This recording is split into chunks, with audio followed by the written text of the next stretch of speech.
Griffin Benger is a professional poker player who has made the final table of this year's World Series of Poker main event, essentially considered this somewhat official World Championship of Poker. It's the most prestigious tournament to win. It's also one of the hardest because of the enormous fields that it features. Famously, it's always $10,000 to enter. First place will be $8 million, and he's guaranteed at least $1 million by making the final table. And the interesting thing about the way that tournament plays out is, unlike other tournaments where they just play out and you get to the final table and that's played, continuing on from the tournament, this has a long break where play finished a day or two ago, and it will actually resume on October 30th, I think, for a televised final table with a lot of build-up and a lot of hype. Now, the reason why it's notable that this player is not only a very good poker player and is in a prime position to potentially become the world champion is because Griffin Benger is better known to the gaming world as shaGuar. And under this alias, he was one of the best North American Counter-Strike players of all time, certainly one of the most decorated. He was certainly the best Canadian Counter-Strike player of all time. His teams won more than $284,000 in prize money over the original CS franchise. He also was part of the CGS Source team that was part of the franchise Chicago Chimera that won the first season, which was $500,000 total, but that was to be split across not just the 5 CS players, but 5 other game players as well. Over his career, he managed to finish top 3 at CPL, one of the majors, the seasonal events, summer and winter, World Cyber Games, another of the majors, essentially the Olympics of gaming, ESWC, at one point in time, the biggest major in the world from 2005 onwards. WSVG would have been a major. It had all the prize money too, but it was short-lived. It only lasted for a year in Counter-Strike in terms of this big event at the end. Finished top 3 there as well. Also finished top 3 at the World Esports Games, which was one of the biggest events in the Asian region, and actually flew teams over from the West to live in Korea or China and compete in this huge tournament that was televised. So you can see he's a very guy with a very storied past, a lot of interesting ups and downs, and he played professionally essentially for about 6 or so years. So this is also a player where if you want the real nitty-gritty and you want a really in-depth story and narrative of all of his career and the different context of how he played the game, who he played with, his high points and his low points of his career, in the description box below, I have an article I actually wrote for GameSpot in 2014. Technically, it was for On Gamers at the time, but that's the same overall branch as GameSpot, and so all the content went down when On Gamers died, and it's now been transferred over to GameSpot. So you can read that article down there, and it goes into a lot of depth about his career because he's someone I knew on a personal level during the peak of his career, actually.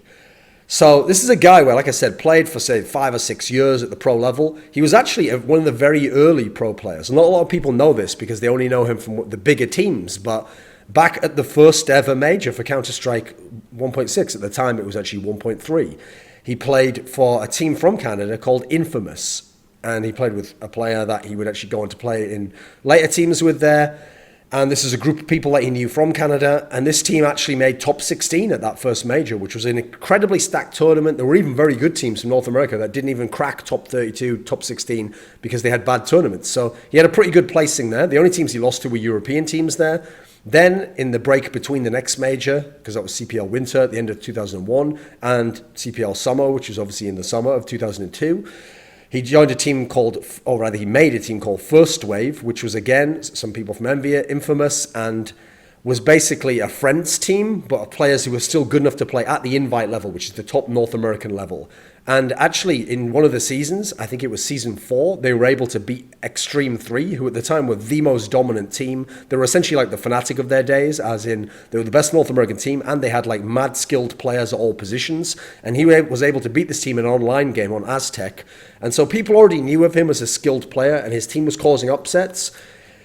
At that summer's tournament, he went there with First Wave, and they only managed to repeat the same placing as his Infamous team. They finished top 16, which was decent, but at the same time, not that great. Again, lost to a European team. This time lost to a North American team as well. So even though he was a very skilled player, you could see to a degree his team was holding him back. There was only really him and Revenge, what in many was his partner in crime at that point in time, who looked like they were good enough to actually go to the next level and go to a better North American team.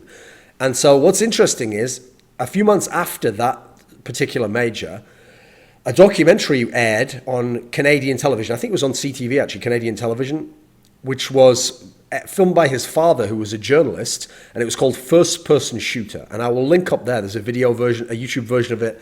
And it was a documentary about him from, I think, a year or two earlier. I think maybe 2 years earlier, when he was young and he was first getting into Counter-Strike and the LAN scene in Toronto, where he's always lived. And his dad basically was trying to understand what was going on in his son's life, that he was spending all of his time in his room playing this game, going to LAN cafes to play the game, staying up late to play the game. Whereas obviously, especially when you're getting good in the game, and he was already decent, at least in the Canadian terms at that point in time, you're going to, in theory, if you're not somebody, and as you'll find out in this guy's career, during his playing career, he was a reasonably lazy person. He's someone who like refined his talents, but he leaned on those talents as crutches in many ways and waited until the big tournaments to want to practice and want to get really jazzed up. So in similar fashion, in real life, he was like this. He was someone where when he had the game going for him and everything was interesting there, he wasn't as interested in school and he wasn't interested in other things. And since his mother and his father, I think his mother was maybe an academic or something, They have good jobs and they have jobs in the real world where you need qualifications and all these things. So understandably, they wanted to push him into that area, and they wondered, why did their son suddenly become this, like, I mean, to them, it was almost like a teenage phase, they thought. He's becoming like moody, he's just playing the game all the time, he's giving up on school. So they were confused by it, and his father made this documentary about it. And unfortunately, it featured a lot of things that, I mean, even at the time were a bit cringeworthy, because unfortunately his father didn't really understand the concept of esports or professional video game tournaments. He obviously didn't actually understand just how good shaGuar actually was and that he would have a chance one day to play at the pro level. He really thought he was almost like a delinquent teen who was just wasting his life away in this game, and that there was he was tried to tie in sort of psychological reasons as to why, and a lot of it didn't necessarily hit the mark, even though I'm sure he was to some degrees earnest in his attempt to make this documentary. So that was actually another thing that publicized shaGuar, because obviously everyone within the gaming community, especially North America, watched this documentary, and they already knew who he was from playing at an invite level anyway. I mean, at this point in time, he'd already played at 2 majors, but this put even more spotlight on him because he had a bit of pop off that. So by the time the last major of the year rolled around, he was playing for one of the teams which had already become one of the best North American teams, which was Zex. Now this team, he took revenge over from First Wave, and when he joined up with this team, they'd already had their breakthrough. Like online, they'd already managed to make it to the Cal Invite Finals, which is the best online league at the time in North America. They'd lost to Team 3D there, who was the super team made up of people from X3 in the past and some other great players in the region, notably another Canadian player, Steele, who was kind of the rival of shaGuar for his first few years. And he joined up with this team, and the problem was, leading into the major, they had the rep of just being onliners, because again, they managed to beat Team 3D, just as his old First Wave team had managed to beat X3 earlier in the year. So they managed to get these upsets, and they managed to do very well and be one of the best teams and make it deep in Cal Invite. And so because of certain players in his team, particularly Sunman, a lot of people said they're just onliners. Like, they knew Shag was a good player, but the problem is Shag also was a bit of a shit talker. He's a guy who's kind of like a lot of energy in terms of in the game, and likes to be funny, etc. So some players in the rest of the scene, his peers, didn't necessarily like him, or they had like animosity against him, so they wanted him to fail. And they probably liked the fact that he was on this team that they thought had onliners, and they were like, oh, they'll be shit when they come to the LAN. But actually, at this tournament, one of the most stacked in history, CPL Winter 2002, his 3rd major, his team made an amazing run to 6th place. Now, it sounds weird when I then say to 6th place, because it's like, what, not to top 3, they didn't win the tournament? No, at that point in time, for a North American team, cracking the top 8 was a big deal. The European teams, a lot of them came over now and were very, very good. And that's the thing about this tournament. It was stacked with top European teams, particularly top Scandic teams. And when the bracket draw was revealed, Zex actually was in the position of death. They were in the side of the bracket which had stacked most of the European teams. It had the likes of Game Online, Eolithic, I think Team 9 was over there, Vessen's Team 9 Isu, I think maybe even the real Team 9, the one that was Arl and Spawn was over that side of the bracket. So this was like the side of the bracket where you're not going to survive. You're not going to get a top placing for this. And so early on, they had to play Eolithic, who at the time were the consensus #1 team in the world and had one of the most skilled lineups in the world. And so they played this team early on. They played them on train, and actually they managed this miracle upset. They win 13-11 because we played Max Rounds 12 at the time. Later on in the tournament, they also beat Veslin's Esports United. And Veslin was a guy who, this guy doesn't lose to North American teams. He doesn't place low at big tournaments. His teams go deep. I mean, his previous Esports United team, which was kind of a mixed team of top Scandic players, had actually made it to top 3 at the previous major. So even finishing 6th here was a huge deal for Zex and was a huge deal for shaGuar, because now he's shown, like, I'm at a really legit level. Even so, because of the great online results, because of the fact that they didn't go further than 6, it's not like they won the event, they lost the game online pretty handedly and finished 2nd. Because of this, it's like they'd shown they were a very good team with a lot of potential, but they hadn't quite broken through to that, like, elite top 5 in the world type status. They were still a little bit off. So the next year, Zex continues to be fantastic in online games.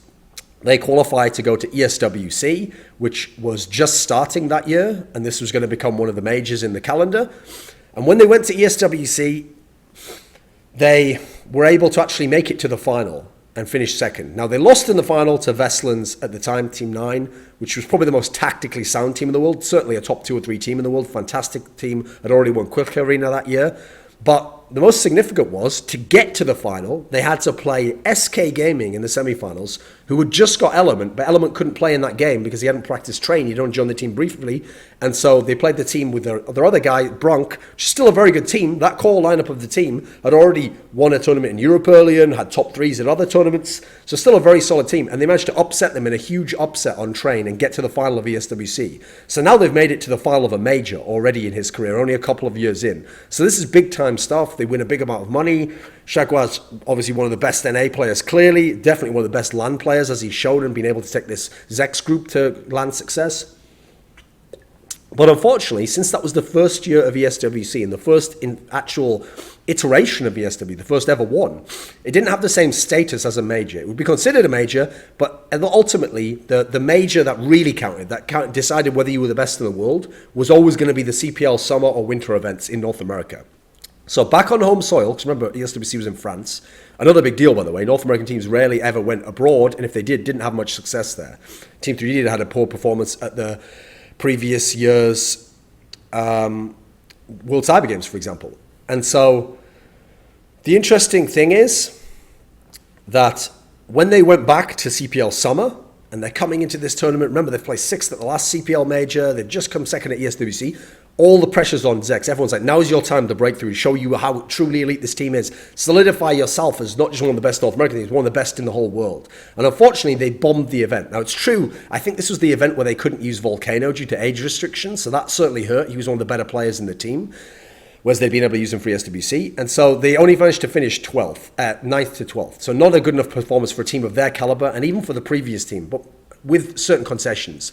Now, this essentially, to some degree, killed the team, and he ended up having to leave the team, and it didn't work out in this sense.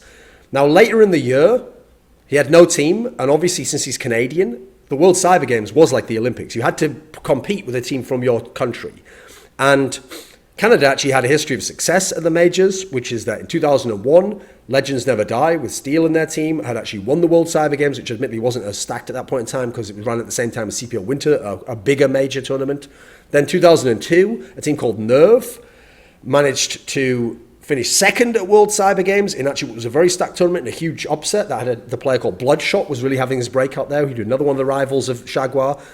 Both of these years, shaGuar's teams had finished 2nd in the qualifiers to these two teams and just missed out on the chance, Canadian teams we're talking about here, to go, and he sometimes played with other Canadian teams to try and qualify, even though if he was on North American teams, and he just missed out on the chance to go to these events. And these events at the time were actually held in Korea, so it was very prestigious to even get to attend the event. And so that's like a mission he wanted. So for 2003, I mean, he's played in a North American team, so he puts together a Canadian team of players who aren't all on just like dedicated teams, but who are really skilled. And it's called the Canadian Dream Team. And it had Steele, who's already a World Cyber Games champion, been to the last 2 World Cyber Games. It had a bunch of players they were on teams like RDW, and were very skilled players and even actually famously changed to other games in esports history who had team success there. And so this lineup on paper looked like it was going to win this World Cyber Games qualifier. But actually, in the end, they ended up getting upset and he ended up not winning another World Cyber Games qualifier. This time he lost not only to Evil Geniuses, who were essentially, Bloodshot's new team, and Bloodshot was a very skilled player, but also to Two Dimensions. And Two Dimensions, interestingly enough, was a team, and this is what's funny about it, that had a player in it that everyone petitioned publicly should have been on the Canadian Dream Team, but actually he shouldn't. He didn't have the same merit as some of the other players there. He just happened to be a young player who was rising up. And so this was felt to be like some revenge for some of those guys. But the point is, he failed to qualify for a third World Cyber Games. So that was always in the back of his mind, despite his great success at the other majors, because he couldn't go just with an American team like the other North American players usually could.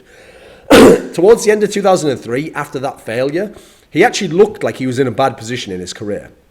What team is he going to join? Like, he can't join 3D. They don't want him to join. A team like Rival, for example, has never had success offline. Weekend Warriors is like a West Coast team. There's not a lot of options as to who to join in North America at this point in time, and very little sponsorship. But what happens is, the Gamers X organization, who ran LAN cafes on the West Coast, they'd always had like a team of Asian players, mainly who came from their area, and they decided to invest in a project where they were actually going to have Vestland's Swedish / Nordic, I mean, had executed from Norway as well, Nordic squad come over and become Team 9 Adrenaline. I think they were called that. What do we think? Adrenaline. Yeah, they became called Adrenaline at the time. And as a second team, they would also pick up a team that ended up being called NOA. And this was a crazy experiment because it took all these good players who'd had big LAN success but had no proper team at the time. So it took over 3 Norwegian players. It took in BSL, legendary in-game leader of teams like Meredia, Spacebar, and then it took in Knoxville and Nikon, who'd played with him in those teams, but Knoxville had also played Nikon had also played a Massive Attack, who placed 4th at the first big major in Counter-Strike, was a very skilled player. These players were very good, but they were on the outs. They didn't have teams to play for. There's no sponsorship element had left the Eolithic team, so Knoxville and Nikon had been shit all luck there. And then the other player was, shaGuar was from Canada, and then they got the American player Method, who was famously like an all-aim, not a lot of brain type player, but very skilled certainly. And since he couldn't find a spot in Team 3D, and he'd be on the past Gamers X lineups, but they'd kind of like disintegrated, and they had never fulfilled on their promise to actually be an elite level team internationally, despite his skills. This was an experimental lineup. First of all, it's fusing North America and Europe, but then there's even a rationale to it. Like, you've got these 2 really skilled players, shaGuar and Method from North America, and then you've got this team play base who all have a history playing with each other, who know the European meta of team play style, who are all from Norway, and you're going to put this lineup together. Now, interestingly, when they first got together, things didn't go well, actually. They lost a qualifier for CyberX Games, which was looking to be a new major that would establish itself in 2004. In the end, ended up not actually properly happening. They lost there to actually a mixed team of basically players who were from the Rival team on the West Coast, who were just like kind of a pug at the time, were just friends, but very skilled players, and went on to form a sick team around that. And they went to Brazil and boot camped a little bit, and they came in as a result to the CPL because they hadn't really attended any events with a very bad seed. I think it was like 32nd seed or 36th seed. So it was going to be a very hard route. But they had one of the miracle runs that was absolutely incredible. They went to 2nd place at this CPL. So at the biggest major in the world, shaGuar got 2nd place finish.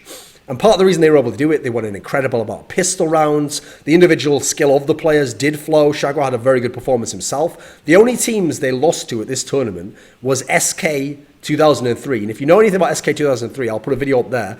They were, in terms of statistics, the most dominant team in the history of Counter-Strike. And the whole point is they were winning majors and huge tournaments without dropping a map. And they didn't drop a map here. And so for this first big proper event for NOA, this was big time performance. And so NOA would be shaGuar's home for the next sort of year and a half or so when he first joined. So in 2004, they were able to qualify for ESWC. They actually got Element to join their team because he played with those Norwegian players. So they got one of the best players in the world at the time. Interestingly enough, despite winning Everland, which was a tournament that had teams like Team 3D there, had teams like Evil Geniuses there, good performance, United 5. This was a good domestic performance, and they qualified for ESWC. So you're expecting, right? Remember, he finished 2nd at the last ESWC. Now, with a much better team, he should be in position to win ESWC, right? Actually, at ESWC, they shockingly were eliminated in the group stage in a really insane fashion, despite having a better team on paper. They then went to CPL Summer, the next major of the summer. They finished only 12th place again there, repeating his feat from the previous year. So this was very shocking because now they had an insane lineup. And in fact, one of the teams they lost to at CPL Summer 2004 was a pug team of just like okay invite level players, not even star players who beat them in one of their matches there.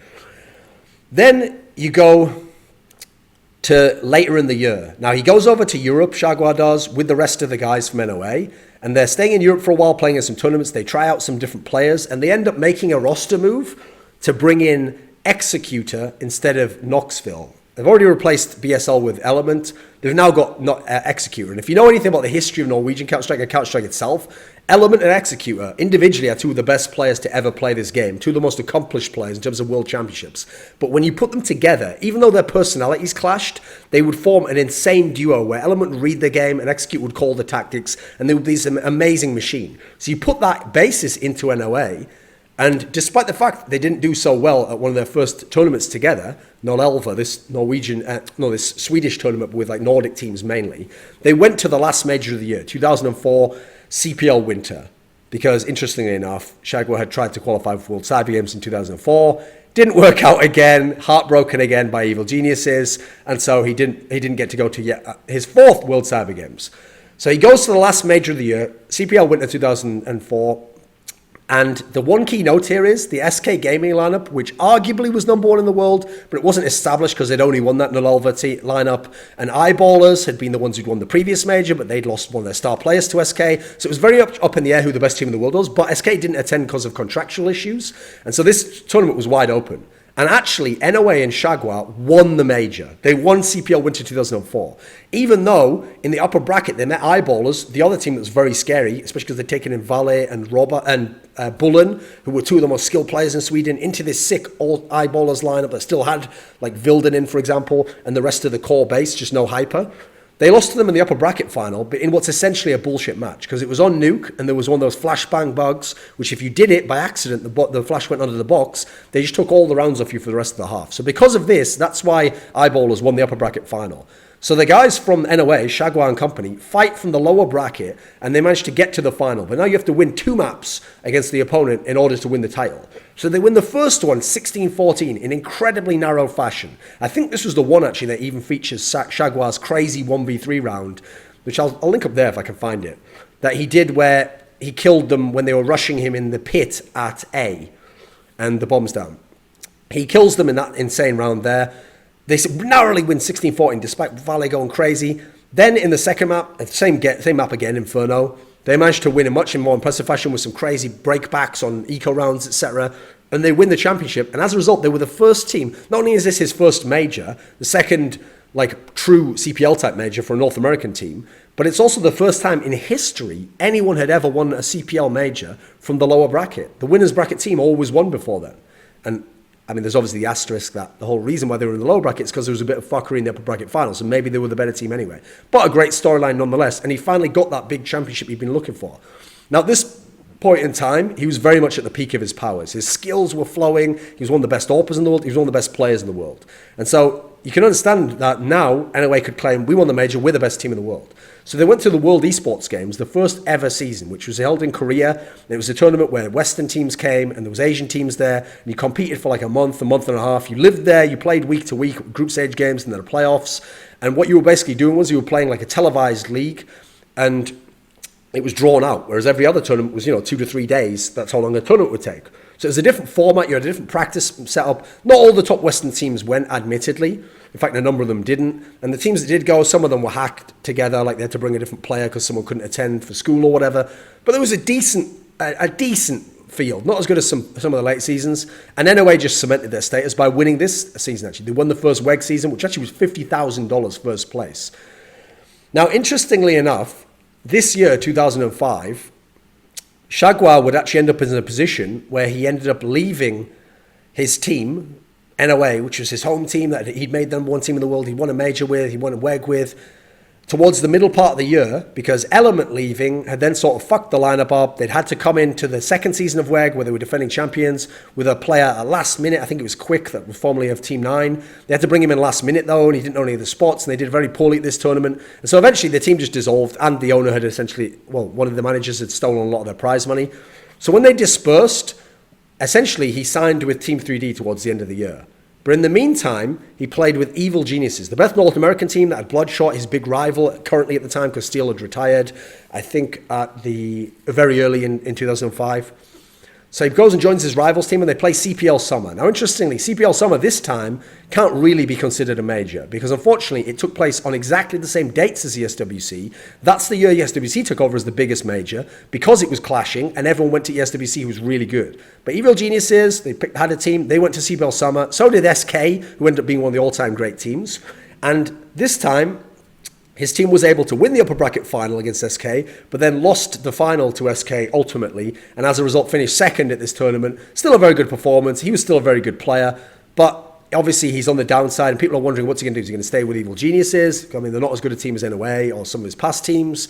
Maybe he'll stay there because they're Canadian. Well, one good thing is he played with Evil Geniuses this time to qualify for the World Cyber Games and go to the World Cyber Games. For the first time in his career, he got to attend the World Cyber Games. This was a big deal for this guy. I remember he's been and tried to qualify for 4 previous ones, and a couple of them he's been denied, essentially by Bloodshot's team, and Bloodshot was on Evil Geniuses, and then the other ones, I mean, he's been denied obviously by Steel's team and the one before, so his rivals even were the ones denying him a chance to ever go to the World Cyber Games, the Olympics of Gaming. So he gets to go, his first big appearance there. Now, admittedly, the qualifier was played in 1.6, and the finals were played in Source, and he wasn't a Source player, and they were playing in a Source tournament. Now, admittedly, a lot of the other teams, because the qualifiers were 1.6, were also 1.6 teams playing in Source, so it was kind of a crazy scenario. But he managed to accomplish a career goal by winning the bronze medal here. They were able to win the bronze. He got a medal at the World Cyber Games. That's another major under the belt, admittedly not in 1.6. Now, when he comes back home, he's signing up with Team 3D. And in Team 3D, he was already in Team 3D actually just before he went there. But when he comes back home, his main team is Team 3D.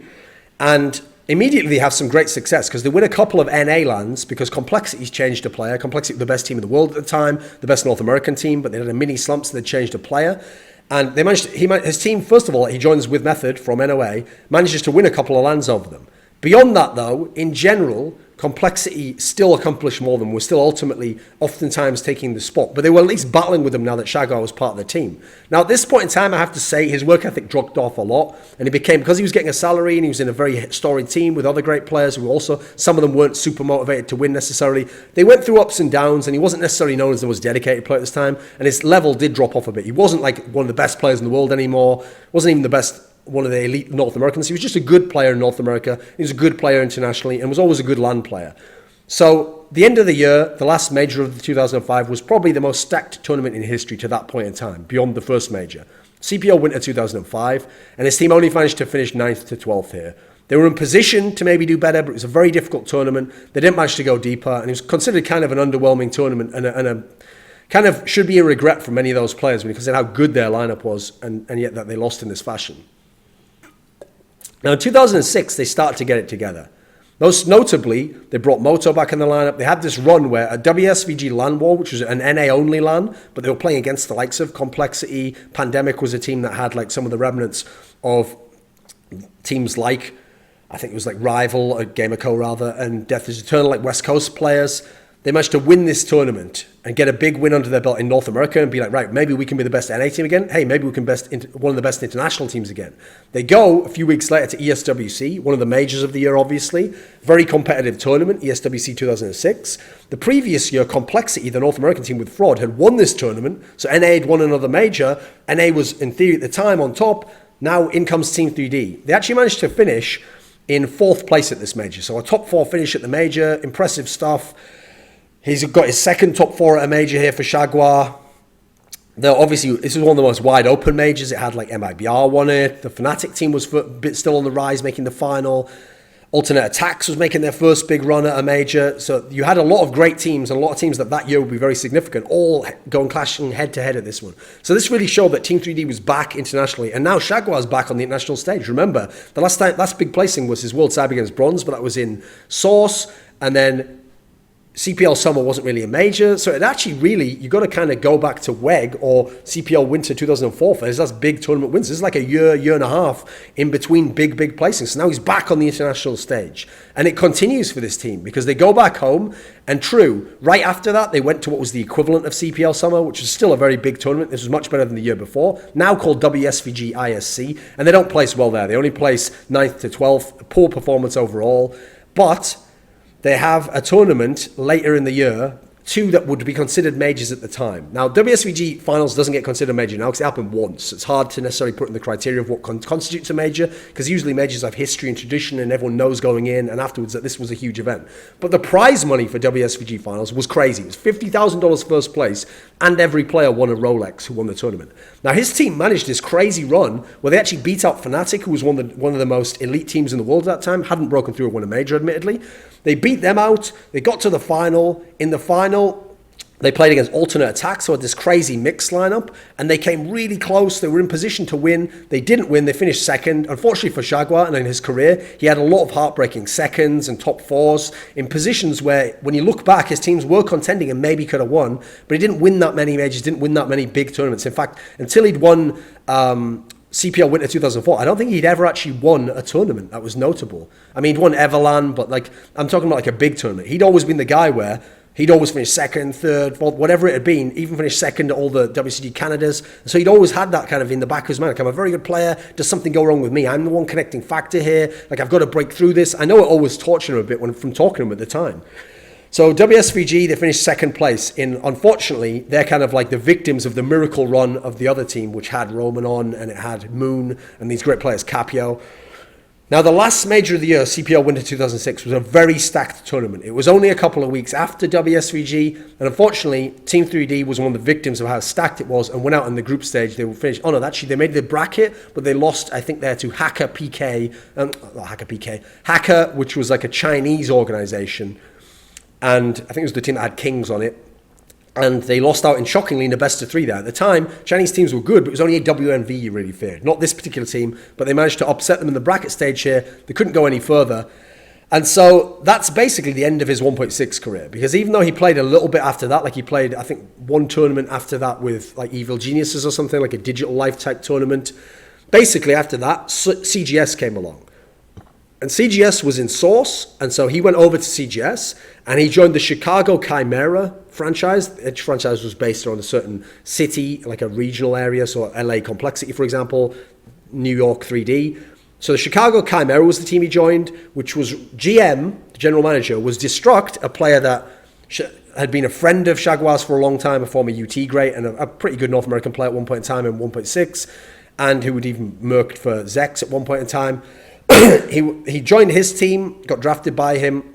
Unfortunately, border patrol issues and visa issues stopped Shag being able to come into America to stay for the couple of months that he needed to play in the season, because obviously you'd need a work visa, and there was all sorts of issues going on there. So he got delayed from being able to play, and he couldn't play during the season, but he was able to come just for the World Finals, and his team won the World Finals. Now, he wasn't super sick in Source, and his team wasn't super sick in Source. They were okay. It was mainly if you know how the franchise system worked in CGS, you mainly won on the basis of Dead or Alive players, or more importantly, the racing car driving players, because of the way the point structure worked. But whatever, he won this huge major in Source/CGS, admittedly, and won the first season. It was $500,000 for the whole franchise, so $250K to divide up amongst the players, so basically $50,000 each, so big time money in that. Now, unfortunately, as far as I remember, he didn't get drafted for the second season. At that point, his gaming career was essentially over.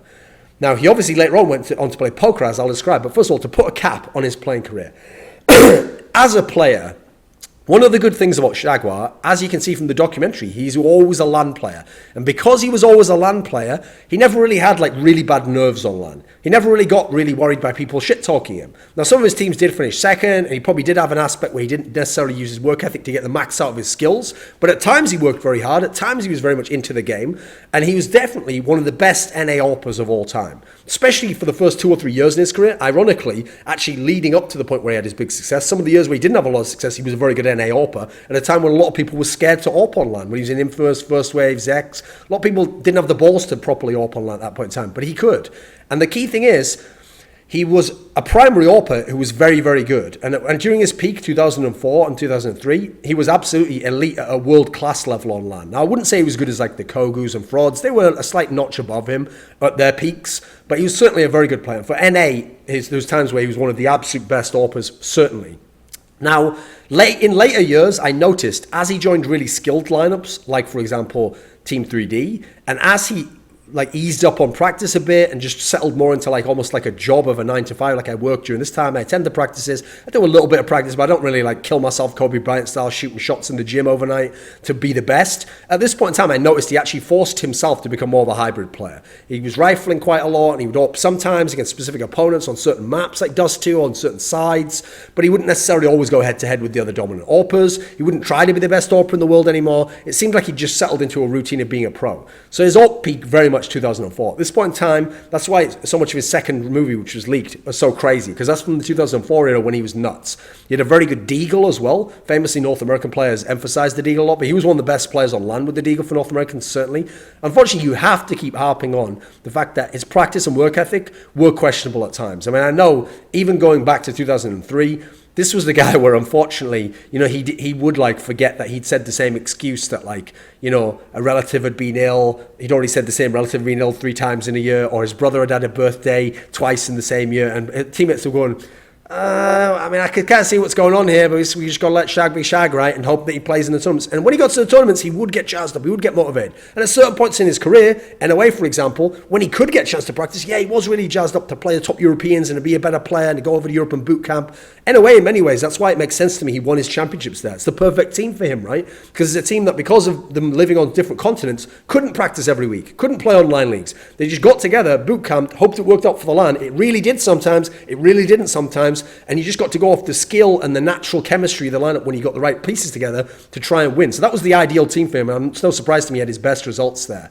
Now, one thing that was great about shaGuar from a community perspective, he was a guy who was very involved in the community. For example, after CPL Winter 2003, the one where he finished second at the major, he wrote an article, which if I find, I'll link in the description box below, where he essentially said that they had to change the money system in Counter-Strike. Because at the time, teams like SK, who had Element in them, and Veslin's Adrenaline and Team 9 lineups had figured out how to abuse the money system on the T side, so that if they were playing a terrorist round and they lost 1 or 2 guns, they would just save the other 3 guns and they wouldn't lose that much money, but the CTs would get the minimum amount of money, and therefore they could essentially fuck with the economy of the CTs and then never risk any round that they thought they weren't going to win on. And so by abusing this system, what's great is, even though it happened to his teams, obviously, it happened in the ESWC final, certainly that year, when his Zex team had gotten wrecked by Team 9 doing exactly this, maybe called 9 ESU at the time, and certainly SK had done it to his NOA team. It's more than that. What he did a really great job of in this article is not only outlining why you needed to change it so that you got no money if you saved a gun, which is what they changed it to. If you were a terrorist, you just saved the gun and you had no money, extra, no win bonus. But you also had to change it because he used an example of another team getting wrecked. And what he did was he took RDW, which was the team that featured some of the players that were in Doctors and some of the players that were actually in his Canadian Dream Team, and Volcano, interestingly enough, who'd be his former Zex teammate. He took this team, and they'd finished 9th to 12th or something, but they'd had this really crazy game on Cobble against SK, the dominant team that didn't drop a map. And the SK had only won this game narrowly, and part of why they'd won is because of this economic control and abuse of the system, where the opponents didn't always know how to read the economy in this particular sense, and they'd played it perfectly, and that hadn't allowed them to narrowly edge out a game they probably would have gotten upset in otherwise. I mean, Cobble's a great map to upset people because it's such a bizarre map. Not really one that people wanted to play at the top level at that point in time anyway. But by making this example, he didn't even make it seem biased, like he was complaining about losing the finals of ESWC and CPL. Instead, he made it seem very objective. And actually, whether it was because of this entirely, I'm not sure, but this must have gotten to Valve eventually, because Valve did change the money system, and they changed it in a beneficial way, which improved Counter-Strike for years more. And remember, there would end up being like 8 or 9 more years of professional Counter-Strike, many of them that he wasn't competing in for the last 6 years or so. So he helped out Counter-Strike very much in that sense by being a community guy who was involved in the community, wanted to see things happen. And in another sense, he was very much involved in the community, which was, he was one of those players where if he ever had a good performance in an online game, he would release his POV demos so you could see the crazy performance and see the great frags. And also, he was one of the first great players, along with, Destructor wasn't a great player, but he was a good player who also tried this, who really put emphasis on having really good frag movies about himself. And so he would not only have good frag movies, like he would make sure the demos are good and vet them himself, but he would work with the same frag movie creators to make sure the movies were good. And so the best movies he made were probably his 2 final reality movies, which were his personal movies about him, just shaGuar. And the first one was super sick, but obviously it doesn't look as good nowadays because, I'll try and put some of these links in the description box below if I can find them. Maybe I'll do a video about his movies actually, because I could talk for 20 minutes about that. But Final Reality 1 and 2. Final Reality 1 doesn't look super sick now. It's still a very good movie in terms of frags. Mainly because that was in early on in the editing days, so it's not very flashy and it's not a great bitrate it's coded at, but it's got some great kills in it, some crazy no scopes, some great deagle shots, good soundtrack even though it's like Linkin Park setup, but it's one of the few that actually used it in a way that seemed pretty decent at the time. Final Reality 2 was one that was delayed until pretty much after all his other movies, so I'll get to that in a second. but it was definitely his best movie. Now, he had Zek's ESWC, which is a movie that they worked on after Zek's second place at ESWC 2003. That wasn't really put together very well, but it was a decent enough movie. There wasn't many frags to work with, because it was one tournament, obviously. You had The Fellowship of NOA when he was in NOA. Again, a movie that had very little frags to work with, only CPL winner 2003 and the qualifier for CXG, basically. So very few frags, but that one was quite well edited. That one was put together pretty well, and as a result, actually looked pretty polished and was showed like the new era of editing. And then the key one to me is Final Reality 2. Now, the key thing is, he was going to make this his magnum opus of a movie. He put in all this time to get all these insane demos from practices and LAN practices and insane games like that. So he had all these amazing demos from NOA and from 3D and from EG. And so he had this insane amount of demos, super, super good clips, amazing POV clips. And he'd edited out all the clips that weren't that good and told them to cut this clip, being very harsh with it, actually. And unfortunately, and it was being made by the guy who'd made Ruination, okay? And this guy, I think it was called Reflex. Ruination was like at the time one of the great community movies, and he'd actually helped. He'd even contributed an insane clip on Train versus Mouse Sports where he no-scopes like four of them in insane fashion. He'd also helped the guy get the Element and the Method clips for that because they were obviously teammates of his.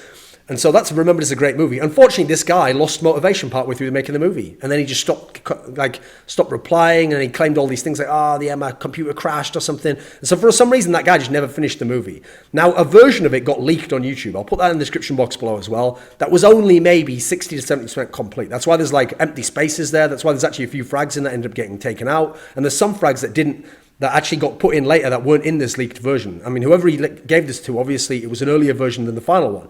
Now, the movie never got finished, but there was a version that was like 70, 75% complete with some later frags in that were good as well that got added in that aren't seen in the leaked version. Now, shaGuar himself actually was talking on Twitter the other day about the fact that, him and someone else were talking about like the fact, like, do they have this movie? Is it out there? Can they find it? And I actually pointed out that he sent me this movie because we were both aficionados of frag movies. So he sent me it because he was like, this is never going to get released. So here's like the best version you can watch.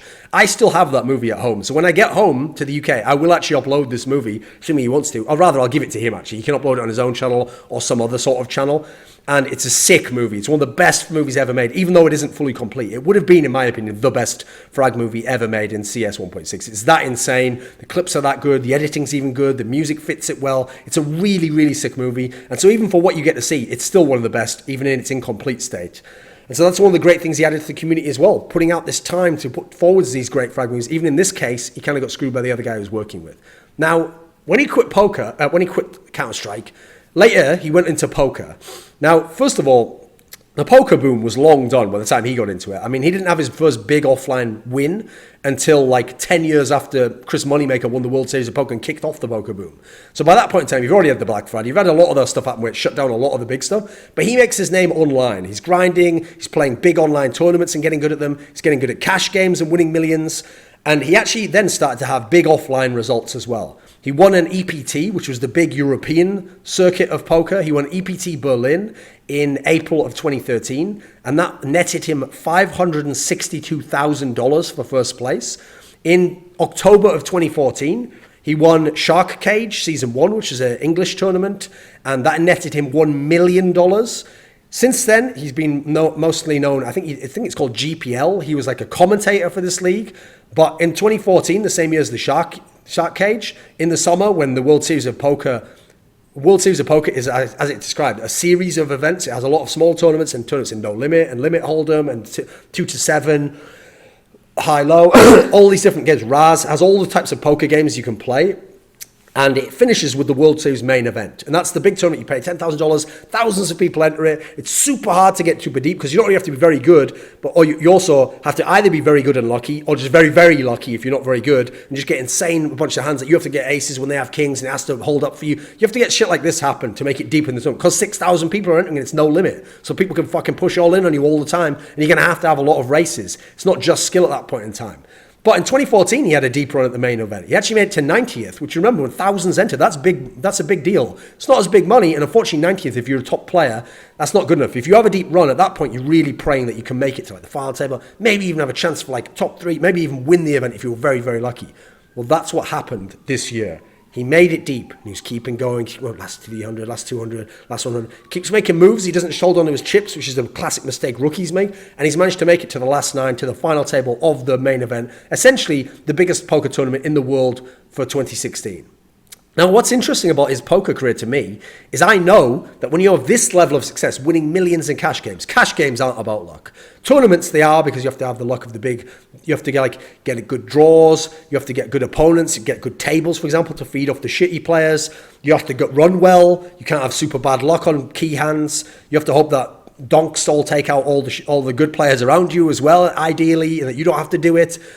You have to have all this luck. So it's true, poker tournaments, skill will help you have an advantage over the opponents, but you need a lot of luck as well. But the point I'm making is, if he'd only had the tournament runs, you could say maybe he's a good player who got lucky. But because he won the millions online and he's had this success in the offline events, I have to put this down to work ethic and adaptation, because that means he's worked very hard at poker. That means he's put in a lot of hours at poker, studying his own game, realistically reflecting and looking at his own play and seeing what's wrong with it and what he can improve. He's adapted to the new metas, whether that's like the era where you have hyper aggro min raises, or like the power play all in style that you bring back in every now and then. It always happens in certain tournaments, the Doyle Brunson style of old. Whatever it is, he's obviously applied himself and shown great work ethic, which was always the big knock on him as a 1.6 player. He was such a great player, but that's always the one thing you could point back to and say, yeah, he never was quite there on that one. He never was the player who had the killer instinct to always practice as much, or wanted to practice as much at all points in like a 5 or 6 year career. He's clearly done that in poker, so I've got to applaud him for that as well. So that's who shaGuar is. And I hope people who like poker and also are interested in Counter-Strike, maybe from hearing this, when it airs, I mean, it starts on October 30th. They'll have online streams, but it's usually like a month or two after that they'll have the TV show, which is all edited together. I would suggest if you like Counter-Strike and you like the history of esports, I'd watch that show, because I'm going to watch it. Certainly, I can't wait to see what he does, if he banters with people on the final table, how he got there, like the crazy runs he must have gone on, some of the amazing hands. I know there was one hand where he went all in with aces versus kings deep in the tournament, and obviously you're shitting yourself if a king comes out there. Didn't, luckily. So I think it'll be a lot of fun to watch. And the famous thing is, he's a guy who liked to be exuberant, have a very extroverted personality. He liked to trash talk. One of his famous moments was before CGS, the year before, in 2006, they ran a tournament called CGI, Championship Gaming Invitational. This was in 1.6, and it was a 4-team tournament. It was Team 3D, Complexity, NIP, and I actually can't remember the fourth tournament team. I don't remember right now. Maybe, I don't know, who cares? Oh no, it must have been a North American. It must have been a European team, I imagine. Whatever, it doesn't matter, because the final ended up being NIP versus Team 3D, was it? Let me think. No, I think maybe NIP played early. Anyway, his team finished second at this tournament, but famously they played a game against NIP, which is Valet and Robban. I think Robban was in the team at the time, and Spawn. Some very good players. And this was the game, I think it was on Inferno, where they won this key round, and he said the immortal line now, "What up, Swedes, woo!" or something like that. And that's the whole thing. At LAN at the time, you could trash talk like that, you could shout things out. And even though his team didn't win this tournament, that was his personality. So I hope this will carry over to the poker table, and we'll see some entertaining shit there, at least some witty banter.